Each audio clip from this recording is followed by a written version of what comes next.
64 yaşındaki Mehmet, şehirdeki uzun ve yorucu iş hayatından sonra emekli olunca eşiyle beraber köyüne döndü. Biriktirdiği parayla 2 katlı güzel bir ev yaptırdı. Köyün eski muhtarı çok yaşlıydı. Köylüler, üniversite mezunu ve şehirden gelmiş biri olan Mehmet'i yeni muhtar yapmak istiyorlardı. Hayatı boyunca hep çalışmış ve boş durmayı sevmeyen Mehmet, köylülerin teklifini kabul etti. Başına gelecek felaketlerden habersizdi.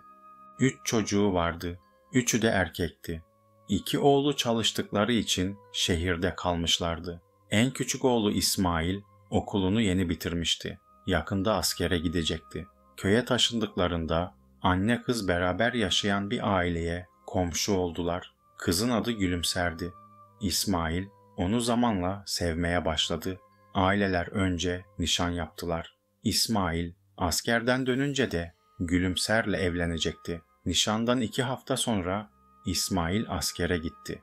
Mehmet muhtar olduktan sonra her eve gidip köylülerin sorunlarını dinler ve elinden geldiğince onlara çözüm bulmaya çalışırdı. Köyde kısa zamanda sevilen biri olmuştu. Bir sabah muhtarlık odasının önünde kapıya sıkıştırılmış zarflar buldu.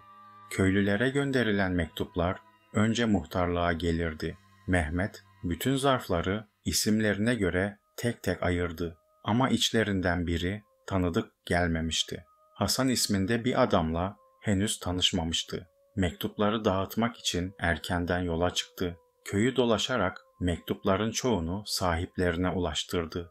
En sona kalan mektubun üstünde yazan adrese geldiğinde hava çoktan kararmıştı.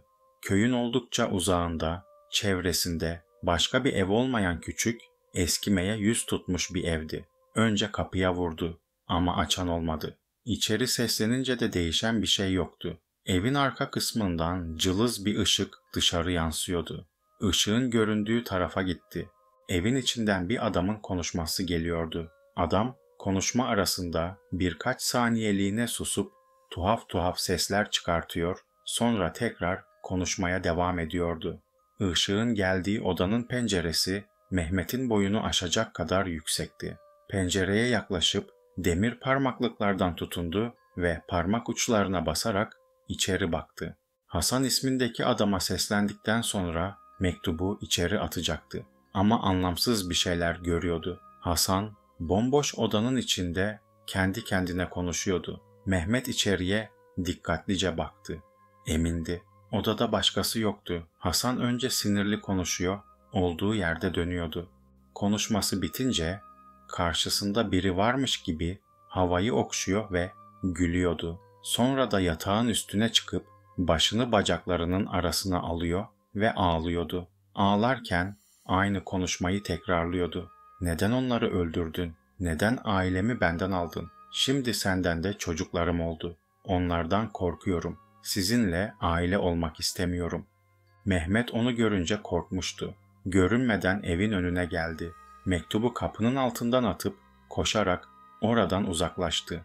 Mehmet, ertesi gün cuma namazından sonra olanları anlatmak ve yardım istemek için hocayla buluştu. Hasan'ın evinde gördüklerini söyledi. Köyde adamın başına gelenleri bilmeyen yokmuş. Sadık Hoca Hasan'ın hikayesini anlatmaya başladı.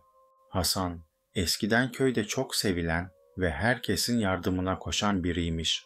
Ailesi de varmış. Bir sabah köylüler onu dışarıda deli gibi dolanırken görmüşler. Onların söylediklerini duymuyor ve onlara tepki vermiyormuş. Uyanmıyor, bizimkiler uyanmıyor diye tekrarlıyormuş. Köylüler Hasan'ı sakinleştirmişler. Hep beraber evine gitmişler. Söylediği gibi eşi ve 2 çocuğu yataklarında yatıyorlarmış. Uyandırmaya çalıştıklarında öldüklerini anlamışlar. Evin içi soba dumanıyla doluymuş. Ailesi uykularında ölürken onlarla aynı odada yatan Hasan'a hiçbir şey olmamış. Bir müddet ona bakmışlar.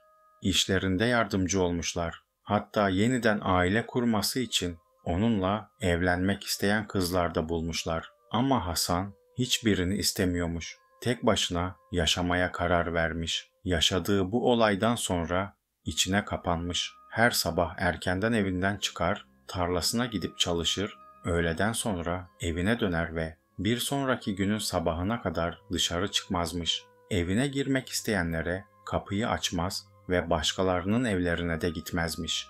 İnsanlardan uzaklaşmaya başlamış. Sonunda da hiç kimseyle konuşamaz olmuş. Dışarıda yanından birileri geçerken başını yere eğer ve onlarla göz göze gelmemeye çalışırmış. Biri seslendiğinde ya da yanına geldiğinde hemen oradan uzaklaşırmış. Onu aramıza almak için çok çabaladık. Bence öbürleriyle bağlantı kurdu. Yani cinlerle beraber yaşıyor, dedi hoca. Hocanın anlattıklarını dinlerken Mehmet çok üzülmüştü. Fakat cinlerle yaşıyor kısmına inanmamıştı. Saat ikindiye yaklaşıyordu. Peki hocam, hiçbir şey yapamaz mıyız diye sordu Mehmet. Hoca önce olmaz der gibi başını iki yana salladı. Defalarca gittik evine. Bizi içeri almadı. İstersen seni bir doktora gösterelim, belki düzelirsin dedik ama kabul etmedi, dedi hoca. Anlattıklarıma ikna olmamışsan beraber gidelim. Daha önce görmüşsün. Belki bir kez daha görürsen inanırsın, dedi. İkindi namazından sonra Mehmet ve Sadık Hoca camiden çıkıp Hasan'ın evine gittiler. Evin önüne geldiklerinde Mehmet evde midir diye sordu. Hoca kesin evdedir. Bu saatte nedendir bilinmez dışarıda olmaz ve ne yaparsan yap yarın sabaha kadar dışarı çıkartamazsın diyerek cevap verdi. Mehmet yumruk yaptığı eliyle kapıya sertçe 2 defa vurdu. Sonra bağırarak Hasan'a seslendi. Hoca bildiği duaları okumaya başladı. Okuduğu dualar Hasan'ın evinde yaşayan cinleri yakacak dualardı. Tahta kapının arkasından ayak sesleri geldi. Mehmet merak edip anahtar deliğinden baktı. İçeriden biri de aynı şekilde diğer taraftan ona bakıyordu. Mavi bir gözün kendisine baktığını gören Mehmet geri çekildi. Hoca Mehmet'in omzuna dokunup yukarıdaki pencereyi gösterdi. Hasan pencereden onlara bakıyor ve hiç konuşmuyordu. Mehmet onun az önce anahtar deliğinden kendisine baktığını görmüştü ve nasıl olduysa çok hızlı bir şekilde üst kata çıkmıştı. Hasan pencerenin önünden kayboldu. Hoca dualarına devam ederken kapı yavaşça açıldı. Hasan çok az araladığı kapı eşiğinden gözleri dolmuş onlara bakıyordu. Çaresizliği gözlerinden okunuyordu. Yüzünde yardım edin der gibi bir ifade vardı. Geleceğinizi biliyordum. Boşuna geldiniz. Karım sizi burada istemiyor. Hocam ne olur dua okumayı bırak.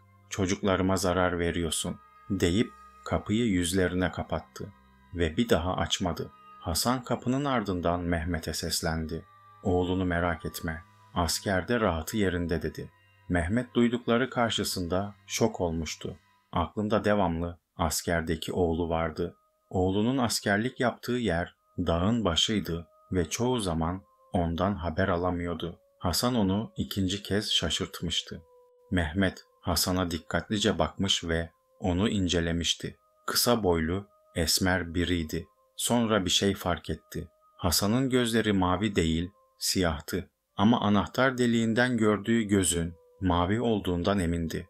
Kesinlikle evde Hasan'ın dışında başkaları da vardı. Hoca duasını bitirince oradan ayrıldılar ve uzaklaşırlarken Hasan yüksek sesle kendi kendine konuşmaya başlamıştı. Sesleri uzaktan bile duyuluyordu. Biriyle kavga ediyordu ve arada bir boğazına bir şey takılmış gibi sesi hırıltılı geliyordu. Mehmet yine de inanmıyordu. Hasan'ın deli olduğunu düşünüyordu. Ramazan ayına girilmişti. Sadık Hoca ilk teravihi kıldırmak için camideydi.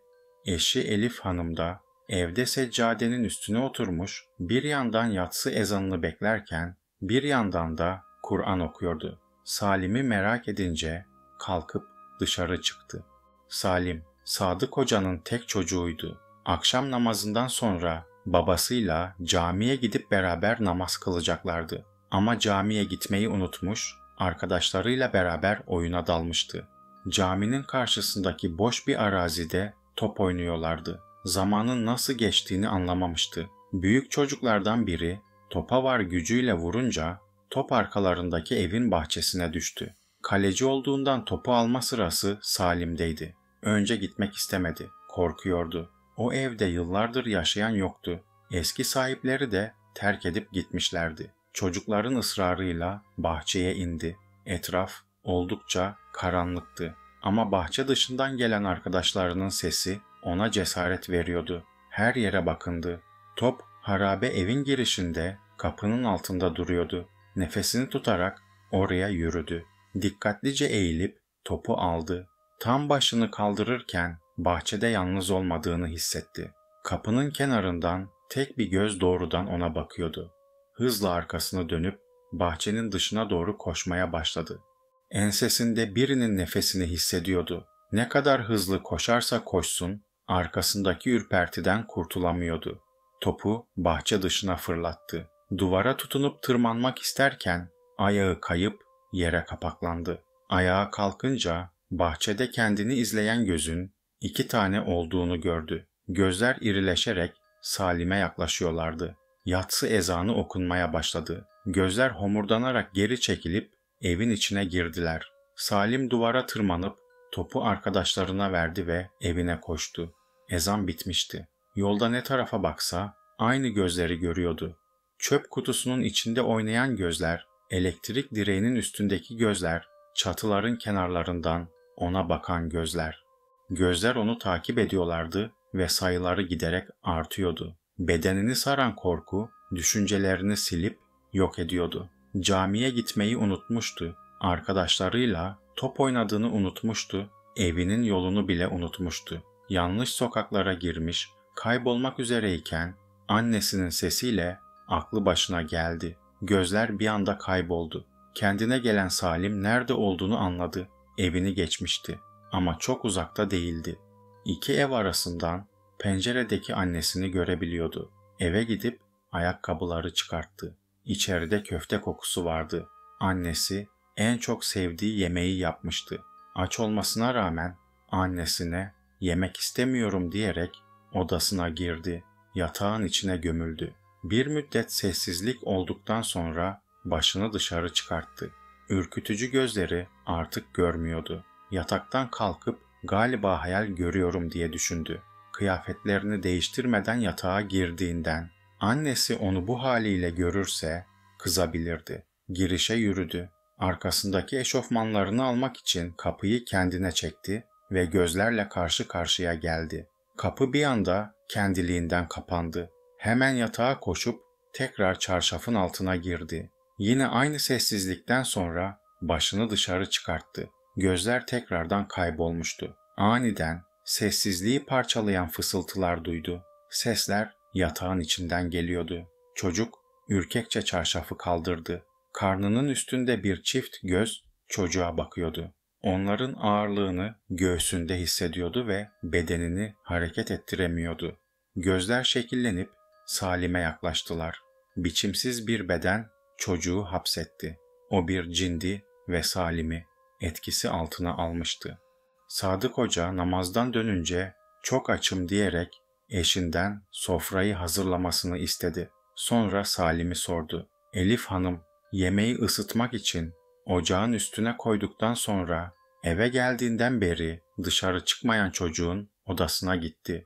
Ardı arkası kesilmeyen çığlıklar çocuğun odasından yükseliyordu. Elif'in çığlıklarını duyan Sadık Hoca odaya koştu. Gördüğü manzara karşısında dili tutulmuştu. Kadının feryatları köyü inletiyordu. Onu duyan kim varsa evlerine doluştu. Çocuk yatakta hareketsiz yatıyordu. Ölmüştü. Ertesi gün Sadık Hoca çocuğunun cenazesini kıldırmak için en öne geçti. Ölüm haberini alan herkes cami avlusuna geldiler. Cenaze namazından sonra çocuğu gömmek için mezara gittiler. Annesi feryat figan ağlıyor ve akrabalarının kolları arasında baygınlık geçiriyordu. Son bir kez göreyim diye hocaya yalvardı. Çocuğun kefenini dikkatlice açtılar. Gördükleri karşısında hepsinin midesi ağızlarına gelmişti. Çocuğun göz çukurlarının yerinde boşluklar vardı. Yani gözleri patlamıştı. Uzamış dili çenesinden sarkıyordu. Kafası mosmor olmuş ve şişmişti. Ağzından, burnundan ve kulaklarından pıhtılaşmış kan geliyordu. Mehmet, hiç kimsenin böyle bir ölümü hak etmediğini düşündü. Çocuğu hızlıca defnettiler. Cenazeden dönerken Mehmet'in aklında Hala Hasan'ın söyledikleri vardı. Düşündüğünün aksine deli değil de ermiş biri olabilirdi. Belki ölen çocuk hakkında bir şeyler biliyordur diyerek yolunu değiştirdi. Hasan'ın evine geldiğinde yine etrafta kimseler yoktu. Bu sefer kapıya vurmak ya da ona seslenmek yerine evin çevresini dolanıp başka bir girişi var mı diye bakındı. Evin arka tarafına geldiğinde pencereden içerideki Hasan'ı gördü. Hasan, tavandaki demir halkaya hayvanlar için kullanılan kalın bir halat bağlıyordu. Sıkıca sardığı halatı boynuna geçirdi. Onu izleyen Mehmet'i görünce ağlamaya başladı. Onları durdurmak istedim ama yapamadım. Gücüm yetmiyor, çok güçlüler. Ailemi de onlar öldürdü ve benimle aile oldular. Onları rahatsız ettiğiniz için size musallat olacaklar. Önce evlerinize, sonra yataklarınıza girecekler. Hepinizle beraber aile olup yaşamak istiyorlar. Yakında herkes benim gibi onları görüp delirecek. Daha fazla dayanamıyorum diyerek ayaklarının altındaki tabureyi tekmeledi. Ön tarafa koşan Mehmet kapıyı açmayı denedi. Olmuyordu. Pencere demirlerini kırmayı denedi. Demirler çok sağlamdı ve yerlerinden oynamıyorlardı. Görünmez bir güç içeri girmesini engelliyordu. Sonra kapı gıcırdayarak kendiliğinden açıldı. Eve girip Hasan'ın kendini astığı odayı buldu. Adam çoktan ölmüştü. Cansız bedenini indirip yere yatırdı. Yüzü çok kötü görünüyordu. Yüzünü örtecek bir şeyler aradı. Ama neye elini uzatsa üstünde yanık izleri vardı ve evin içinden idrar kokusu geliyordu. Duvarlar, eşyalar, Hasan'ın kıyafetleri pislik içindeydi. Ev yıllarca temizlenmemiş gibi duruyordu. O gün camiden ikinci cenaze kalktı. İkisi de boğularak ölmüştü. Köyde ölüm haberlerini duyan ama aynı zamanda mutluluk içinde olan birileri vardı. Köyün tek öğretmeni Hikmet, ikinci çocuğunun doğması için gün sayıyordu. Eşi hamileliğinin son ayındaydı. Sancılar sürekli gelip gidiyordu. Köyde çok çetin bir kış mevsimi yaşanıyordu. Hiç durmadan yağan kardan evlerin sadece bacaları görünüyordu. Yollar buz tutmuş ve kapanmıştı. Köy dış dünya ile bağlantısını kesmişti. Uzun yıllardır böyle olmuyordu. Ama bu sene köydeki tuhaflıkların ardı arkası kesilmiyordu. Gizli bir güç köyün üstüne kara bulutlar gibi çökmüştü. Hikmet'in eşinin doğum sancıları da tam böyle bir zamanda başladı. Bu seferki ağrıları durmadan artıyordu. Araçları olanlar kadını alıp şehre götürmek istediler ama yollar geçmelerine izin vermiyordu. Sağlık ekiplerini aradıklarında da hatlar çekmiyordu. Soğuk havadan donan teller kopmuş olabilirdi. Kadını son çare Zeynep Ana dedikleri yaşlı bir kadının evine götürdüler. Zeynep Ana köyde daha önceleri çok kez doğum yaptırmış, eski bir ebeymiş. Yaşlanınca bırakmış. 90 yaşlarında bastona tutunarak yürüyen bir kadın kapıyı açtı. Hikmet'in eşinin durumunu gösterdiler. Kadın onları içeri aldı. Sonra erkekleri dışarı çıkartıp gelinlerinden sıcak su ve temiz havlu istedi. Hikmet dışarıda sabırsızlıkla gelecek güzel haberi bekliyordu. Çocuğun cinsiyetini bilmiyordu. İlk çocuğu erkekti ve bu sefer de kız olmasını diliyorlardı. Eşinin çığlıkları köyü inletiyordu. Her bağırışında kendini tutamayıp içeri girmek istiyordu. Arkadaşları onu sakinleştiriyorlardı. İçeride doğum başlamıştı. Zeynep ana kollarını sıvayıp kadını yüksek bir yere yatırdı. Kadının çoktan suyu gelmişti. Sırtının altına yastık koyup gelinlerinden kadının bacaklarını sıkıca tutmalarını istedi. Kadın zorlanıyor, ıkınıyor ama çocuk sanki doğmamak için direniyordu. Ebe kadın oturduğu yerden kalkıp acı içinde kıvranan kadının yanına geldi. Dirseğiyle kadının karnına bastırınca gelinlerden biri "Anne, çocuğun başı göründü" dedi. Başı göründüyse gerisi kolaydır diyen kadın önceki yerine dönüp bebeği başından yakaladı. Bebeği dışarı çekerken boynuna dolanmış bir şey olduğunu fark etti. Göbek bağı olabilirdi. Ama daha dikkatli bakınca onun parmak olduğunu gördü. Hem de tek bir tane değildi. En az 6-7 parmak çocuğun boynuna dolanmış, rahimden dışarı çıkmasını engelliyorlardı. Bebek yaşıyordu gözlerini oynatıyordu ama boynunu sıkan parmaklar yüzünden boğuluyordu. Ebe kadın var gücüyle tekrar bebeği çekince parmaklardan biri kadının elini sıkıp yakmaya başladı. Acıyla elini geri çekti. Gelinler de kadının bacakları arasından uzanan elleri görmüşlerdi ve korkudan kadının bacaklarını bırakıp çevresinden uzaklaştılar. Bebek ağlamaya başlarken ellerden biri ağzını kapattı. Sonra fısıltıyla "O bizim" dedi. Anne acıdan bayılırken doğum bitti. Bebek ölü doğmuştu. Zeynep ana Hikmet'i "Başın sağ olsun" diyerek teselli etti. Halbuki adam ebeyi kapıda görünce mutlu haberi duymak istiyordu. Ebe kadın gördüklerini kimseye anlatmadı. Gelinlerine de söylememeleri için yemin ettirdi. Cinler bu sefer köydeki hamile bir kadına musallat olmuşlardı ve birçok kişi olan bitenin farkındaydı. Ama söylemeye veya bir şey yapmaya güçleri yoktu. Kış geçip ilkbahara girince köyü terk etmekti bütün planları. Hikmet de çocuğunu kaybettikten sonra o köyde kalamazdı. Okullar tatil olduğunda ilk yapacağı iş başka bir okula tayinini istemek olacaktı. Uzun kış boyunca ölümler devam etti ve köyde o günden sonra bebek sesi duyulmadı. Küçük büyük demeden gelen tuhaf ölümler köylüleri tedirgin ediyordu. Artık dışarıda dolaşan ya da misafirliğe gidenler yoktu. Çocuklar da evlerindeydiler. Okullar yarı yıl tatiline girmişti. Boğulma vakaları salgın bir hastalık gibi diğer evlere de bulaşmıştı. Kapılar ve pencereler kapalıydı. Köy ölüm sessizliğine bürünmüştü ve bir kişi hariç herkes evindeydi. Aklı çok da yerinde olmayan ama deli de olmayan Tarık, orta yaşlarda kendi halinde bir adamdı.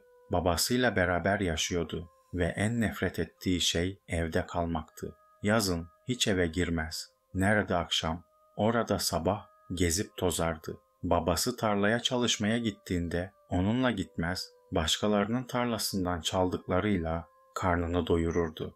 Uykusu gelince de olduğu yere kıvrılırdı. Son zamanlarda babası izin vermese de gizlice dışarı çıkıp soğukta elleri donana kadar gezerdi. Bir de kötü huyu vardı. Çok yalan söylerdi. Son 1 yıldır kimi görse cinler bana kendilerini gösteriyorlar, onlarla arkadaş oldum gibi diyaloglar kuruyordu. Bu sabah da yine evden çıkmış, köy meydanında yerde bulduğu bir dalı sağa sola savurarak konuşuyordu. Ben size demiştim, onları görüyorum diye. Bana inanmamıştınız. Şimdi siz de görüyorsunuz. Hadi bana katılın. Çıkın evlerinizden. Beraber onlarla arkadaş olalım diye kendi kendine konuşuyordu. Onu duysalar da hiç kimse ona cevap vermedi. Pencereden bile bakan olmadı. Adam bağıra çağıra köyün içinde dolaştı. Köyün dışına geldiğinde uzakta onu çağırırmış gibi bakan gözleri gördü. Yanlarına giderken korkmaya başladı. Ormanlık bir alana girmişti ve ne zaman bir göz görüp ona seslense hemen kayboluyordu. Gözler onu istedikleri yere çekiyorlardı. Tarık çok sıkıldığından geri dönmek istedi. Ama ormandan çıkış yolunu bulamıyordu. Ne tarafa gitse içi öfke dolu gözleri görüyordu. Ağaçların arasında ve dalların üstünde buhar gibi dalgalanan suretlerdeki gözler onu takip ediyorlardı. Adam gittiği her yeri aynı görüyordu.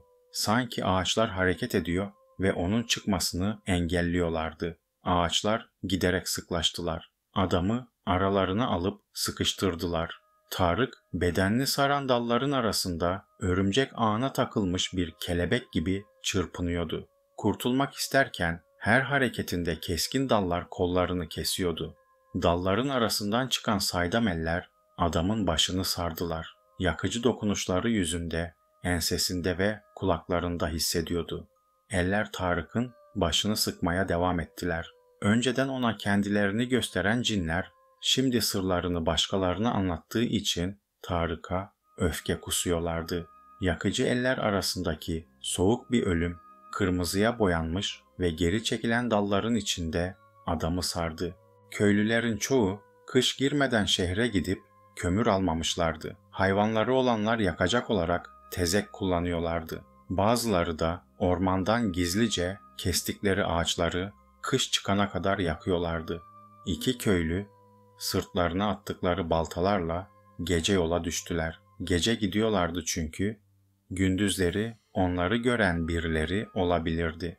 İnce ince yağan karın altında ormana geldiler. Ormanın derinliklerine ilerleyip kurumaya başlamış ve kalın gövdeli bir ağacı kesmeye karar verdiler. Adamlardan biri baltasını yere koyup kollarını sıvadı ve baltayı alacakken altında bir şey gördü. Karın altına gömülmüş elleri ve ayakları donmuş bir beden yatıyordu ve bedenin başı görünmüyordu. Diğer adama onu gösterip oradan ayrıldılar ve sabah gördüklerini anlattılar. Jandarma gelip cesedi inceledi. Yetişkin bir erkek cesedi ormanda bulunmuştu. Başı yerinde yoktu ve ağır bir cisimle ezilmiş gibiydi. Üstünden kimlik veya kim olduğunu belli edecek bir şey çıkmadı ama köyde o sabah eve dönmemiş biri vardı. Babası cesedin yanına gelince onu tanıdı. Başsız bedenoğlu Tarık'a aitti. Cinler bu sefer de sırlarını başkalarına anlatan yarım akıllı bir adamı öldürmüşlerdi. Son zamanlarda ahırlara dadananlar da olmuştu. Hayvan sahipleri hayvanlarının parçalanmış vücutlarını buluyorlardı. Kümeslerde başı kopmuş tavuklar vardı. Ama ortada ne vahşi bir hayvan ne de onlara ait bir iz vardı. Hayvanlar telef ediliyordu. Gülümser dışarıdaki sesleri duyduğunda mutfaktaydı. Evin önünden bir cenaze arabası sessizce geçti. Öğle selandaşında cenazenin kime ait olduğunu söylüyordu hoca. Gülümser de köydekiler gibi son günlerde çok huzursuzdu. Geceleri kabuslar görerek uyanıyor, birilerinin odasında gezdiğini duyuyordu. Sesler bazen dışarıdan geldiğinde ismini tekrar ediyorlardı. Onu dışarı çağırıyorlardı. Huzursuz geçen gecelerden birinde yine kan ter içinde uyandı. Bu sefer rüyasında yüzleri görünmeyen erkekler tarafından kovalanıyordu. İçerisi de soğumuştu. Kalkıp bakınca pencerenin açık olduğunu gördü. Pencereyi kapatıp rahat bir uyku dileyerek yattı. Göz kapakları ağırlaşmış, uykusu geliyordu. Pencere kendiliğinden yavaşça açıldı. İçeri giren bir rüzgar önce odanın içinde gezindi. Sonra yatağın altına girip kızın uyumasını bekledi. Gülümser uyurken bazen yorgan üstünden kayardı ve sabah büzüşmüş bedeniyle üstü açık olarak uyanırdı. Kız şimdi tatlı bir uyku çekiyordu. Rüzgar yatağın altından çıkıp şekillenmeye başladı. İlk oluşan eller ve grimsi sivri kafalı bir yüzdü. Üstündeki yorgan aşağı kaydı. Kızın ilk açılan yeri bacaklarıydı. Tüysüz, bembeyaz bacakları yorganın altından çıkmıştı. Kız bacaklarının üşüdüğünü hissedip uyanır gibi oldu ve yorganı üstüne çekti. Duman yorganın altından girecek bir yer buldu. Kızın bacaklarına dokunmaya başladı. Kız derin uykusundan çıkamıyordu. Bedeninde gezinen elleri hissediyordu ama hareket etmek istediğinde bedenini oynatamıyordu. Dumanın geriye uzanmış kısmı da cisimleşti. Çırılçıplak, kısa boylu bir erkek bedenine dönüştü. Azgın bir cin Gülümser'i yatağında yakalamıştı ve yüzü hala askerde olan nişanlısı İsmail'in yüzüne çok benziyordu. O gece sabaha kadar kızın yatağından çıkmadı, bedenine sahip oldu. Gülümser sabah uyandığında pencerenin yine açık olduğunu gördü. Gece kapattığından emindi. Yataktan kalkınca bir anlığına başı döndü. Midesi bulanıyordu. Teninde ona ait olmayan başka bir koku hissediyordu. Midesi tekrar bulanınca etrafı kirletmemek için tuvalete koştu. Kusmaya başladı. Geri döndüğünde yatağa uzandı. Karşısındaki komodinin üstünde İsmail ile çektirdikleri nişan fotoğrafları duruyordu. Nişanın üstünden neredeyse 1 yıl geçmişti. Nişanlısını düşündü. Nikahtan sonra onu da alıp köyden götürecekti. Beraber yeni bir yerde, yeni bir hayata başlayacaklardı. Eriyen karların altından baharın ilk çiçekleri görünmeye başlamıştı. Yollar açılmış, insanlar dışarı çıkmış ve en önemlisi de tuhaf ölümler durmuştu. Muhtar Mehmet pencere önünden değişen havayı izliyordu. Hafif bir yağmur yağıyordu. Mehmet yağmura dalıp gitmişken uzaklarda birini gördü. Sırtına çantasını atmış, ağır adımlarla yürüyen biri evin önüne doğru geliyordu. Onu görünce İsmail diye ayağa fırladı. Oğlu tezkeresini almış, askerliğini tamamlayıp dönmüştü. Neden geleceğini haber vermedin diye kendi kendine söylendi. Hemen içerideki eşine seslendi.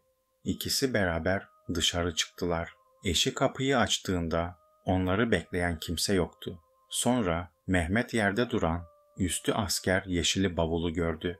İsmail bavulunu kapının önüne koyup nişanlısını görmeye gitmişti. Mehmet ayakkabılarını giyip oğlunun arkasından gitti. İsmail bir elinde şehirden aldığı çiçeği tutuyordu. Nişanlısının en çok sevdiği kırmızı güllerden almıştı. Gülümser'in oturduğu evin önüne gelince durdu. Arka cebinden çıkarttığı küçük aynaya bakarak saçlarını düzeltti. Sonra kapıyı çaldı. Evin içinde hareketlenme olmuştu. Koşturma seslerini duyabiliyordu. Ama uzun bir bekleyişten sonra kapıyı açan olmadı. Kapıya tekrar vurmak için elini uzattığında kapı kendiliğinden açıldı.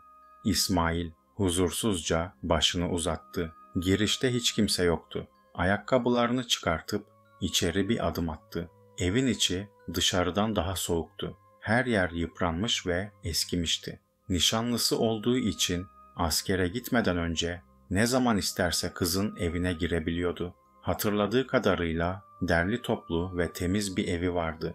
Şimdi gördüğü evde ise köpek bağlasan durmazdı ve duvarlara sinmiş, ahır gibi kokan pis bir koku vardı. Gülümser'in annesine seslendi ama yine cevap gelmedi. Girişte yürümeye başlayıp gördüğü ilk odaya girdi. Sağındaki oda mutfaktı ve buranın da girişten farkı yoktu. Günlerce beklemiş yemek artıkları tabaklarda kurumuştu. Keskin bir kokunun geldiği tencerenin kapağını açınca midesi bulanarak geri kapattı. Tenceredeki et yemeği kurtlanmıştı. Mutfaktan çıkıp girişe döndü. Sağında bir oda daha vardı. Önce belki evde değillerdir diye düşünüp evden çıkmayı geçirdi aklından. Ama kapıyı ilk çaldığında evin içindeki ayak seslerini duymuştu. Belki de nişanlısı üst katta kendi odasında onu bekleyip aniden ortaya çıkarak sürpriz yapacaktı. Sağındaki odaya girmeden göz ucuyla içeri baktı. İçerisi gündüz olmasına rağmen karanlıktı. Perdeler sonuna kadar çekilmişti. Burnuna ilk gelen çürümüş bir şeyin kokusuydu. Meraktan içeri girince koku arttı. Yerde ayaklarının yanında bir kabartı gördü. Üstündeki çarşaftan birinin yerde yattığı belli oluyordu. Eğilip çarşafı tuttu. Yüz kısmını açtı ve ağzını tutarak kendini geriye attı. Elindeki çiçekler düştü. Gördüğü kayınvalidesinin cesediydi. Boynu morarmış ve şişmişti. Gözleri açıktı ve göz bebekleri bembeyaz olmuş, yukarı çivilenmişti. Kadının baktığı yerde duvara asılı bir Kur'an duruyordu. Parmakları da bir yere uzanmak istermiş gibi göğsünün üstünde açık kalmıştı. Kadın çarpılmış gibi görünüyordu. Kemik torbasına dönmüş kadının öldüğü odadan çıktı. Gördüklerinden sonra askerden döndüğüne pişman olmuştu. Girişe geldiğinde üst kata bakmadan evden çıkmayı diledi. Sonra arkasında üst kattan gelen gülme seslerini duydu. Sesler Gülümser'e aitti. Onun hayatta olduğunu anlayınca derin bir nefes aldı. Üst kata uzanan merdivenlere yöneldi. Yukarıya sinmiş, aynı koku ve ölüm soğukluğu bedenini ürpertiyordu. Üst katta 3 oda vardı ve seslerin geldiği ilk odaya gitti. İçeri girmeden kapıdaki aralıktan nişanlısını gördü. Kız biraz kilo almıştı. Kendi kendine konuşuyor, karşısında biri varmış gibi hareketler yapıyor ve önce gülüp sonra ciddileşiyordu. İsmail kapıyı açıp ona seslendi. Kız onu görünce önce şaşırdı. Sonra kaşlarını çatarak "Ne işin var burada?" dedi. O da kızın konuşması karşısında şaşırmıştı. "Ben nişanlının, beni tanımadın mı?" Kız, "Ne nişanlısı, ben başkasıyla evliyim." dedi. "Kiminle?" "Senin göremediğin biriyle, bir cinle. Her gece odama gelip yatağıma girerek beni hamile bıraktı. Şimdi de karnımda çocuğunu taşıyorum deyip karnını açtı." Söylediği gibi gerçekten hamileydi. şişmiş karnının içinde deriyi yırtacakmış gibi oynayan elleri görüyordu. Ellerin arasından çıkan ufak bir yüz kalın bir sesle bebek gibi ağlamaya başladı. Kız hayatını başkasının eline bırakmıştı. Sonra adam çevresini saran bir karartı hissetti. Birinin nefes alışlarını yüzünde hissediyordu. "Kız, bırak yapma gider şimdi," dedi ve konuşurken ona değil yanındaki boşluğa bakıyordu. İsmail omuzlarında bir ağırlık hissedip dizlerinin üstüne kapaklandı.